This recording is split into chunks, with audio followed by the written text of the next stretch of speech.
Pernah kepikiran nggak sih siapa sebenarnya yang ada di balik jalan layang yang kita lewati tiap hari? Atau bendungan raksasa yang bikin sawah-sawah tetap subur? Nah, hari ini kita bakal kenalan lebih dekat sama salah satu raksasa pembangunan di Indonesia. Pertanyaannya gede banget ya, tapi jawabannya seringkali dimulai dari hal-hal yang paling dasar. Fondasi yang terbuat dari baja, dari beton, dan yang paling penting, fondasi yang dibangun dari sebuah visi besar. Cerita kita mulai di tahun 1960. Disinilah cikal bakal dari PT Wijaya Karya atau yang kita kenal sebagai Wika lahir. Dan tugas mereka dari awal itu nggak main-main, ikut membangun fondasi Indonesia modern. Dan mereka nggak buang-buang waktu. Sampai hari ini, Wika udah membangun lebih dari 631 km jalan tol. Biar kebayang ya, itu kira-kira sama kayak jarak dari Jakarta ke Surabaya. Ini bukan cuma soal aspal di atas tanah loh, ini adalah urat nadi ekonomi yang nyambungin satu wilayah ke wilayah lain. Nggak cuma soal jalanan, mereka juga main air.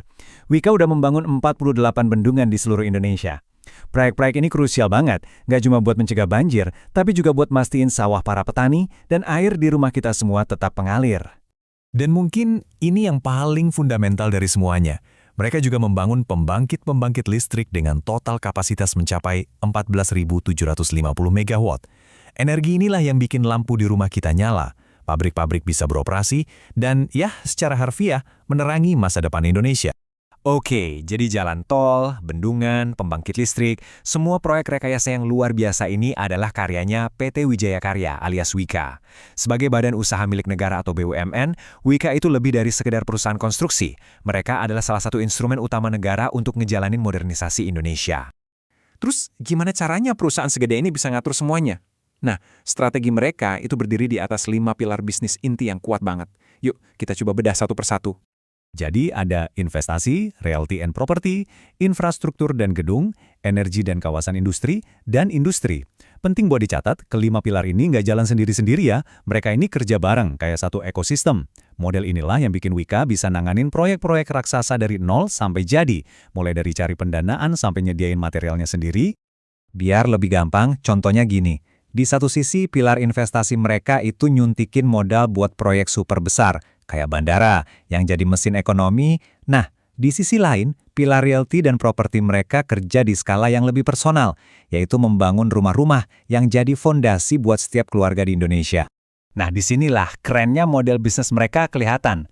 Pilar infrastrukturnya bangun jembatan, pilar energinya yang ngasih lampu penerangan, dan pilar industrinya yang nyiapin bajanya. Semuanya jadi satu siklus yang lengkap dan dikerjakan sendiri. Efisien banget kan? Oke, cukup ngomongin teori bisnisnya. Sekarang, yuk kita lihat hasil nyata dari semua pilar itu. Kita lihat struktur-struktur ikonik yang benar-benar udah mengubah wajah Indonesia. Salah satu yang paling heboh sekarang ini tentu aja Istana Negara di Ibu Kota Nusantara atau IKN. Ini bukan sekedar bangunan megah loh, ini adalah simbol dari visi Indonesia di masa depan sebagai negara yang maju dan modern. Kalau tadi skalanya nasional, sekarang kita lihat yang dampaknya kerasa banget di kehidupan sehari-hari. Contohnya, Jembatan Layang Aloha di Jawa Timur. Ini solusi nyata buat masalah macet parah di sana, yang langsung ningkatin kualitas hidup ribuan orang setiap harinya. Dan Wika juga nggak cuma membangun buat hari ini, tapi juga buat masa depan. Proyek pembangkit listrik tenaga surya di kampus ITERA ini jadi bukti komitmen mereka pada konsep konstruksi hijau.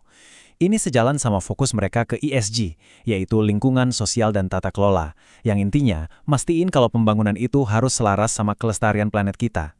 Buat ngerjain proyek-proyek raksasa kayak gitu, modalnya bukan cuma semen sama baja. Ada satu hal yang lebih penting, kepercayaan. Dan sebagai BUMN, fondasi perusahaan Wika itu dibangun di atas transparansi, baik ke para investor maupun ke kita semua masyarakat Indonesia.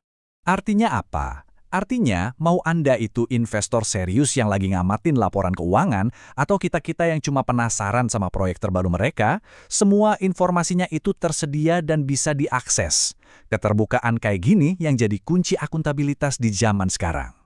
Oke, kita udah lihat pilar bisnisnya, proyek-proyek ikoniknya, sampai komitmen mereka soal transparansi. Sekarang, coba kita tarik mundur sedikit buat ngelihat gambaran besarnya. Jadi, apa sih sebenarnya peran Wika dalam merekayasa masa depan Indonesia? Nah, slogan resmi mereka ini sebenarnya udah ngerangkung semuanya. Integrated EPC itu singkatan dari Engineering, Procurement, and Construction, yang artinya model bisnis mereka itu terintegrasi, bisa ngurus proyek dari A sampai Z. Terus ada ESG, yaitu lingkungan sosial dan tata kelola. Ini kayak kompas moral mereka, buat mastiin pembangunannya itu bertanggung jawab. Jadi pada akhirnya, mulai dari jalan tol yang kita pakai, listrik di rumah kita, sampai ikon-ikon nasional yang lagi dibangun, jejak Wika itu ada di mana-mana. Mereka nggak cuma ngebangun gedung atau jembatan, tapi benar-benar ikut serta dalam membangun sebuah bangsa. Nah, kita balik lagi ke pertanyaan di awal tadi, tapi sekarang dengan pemahaman yang baru. Kalau satu perusahaan aja bisa punya dampak sebesar ini, apalagi ya yang mungkin bisa kita capai? Dan yang lebih penting, apa peran kita semua buat terus ikut merekayasa masa depan Indonesia yang lebih baik? Pertanyaan itu mari kita renungkan bersama.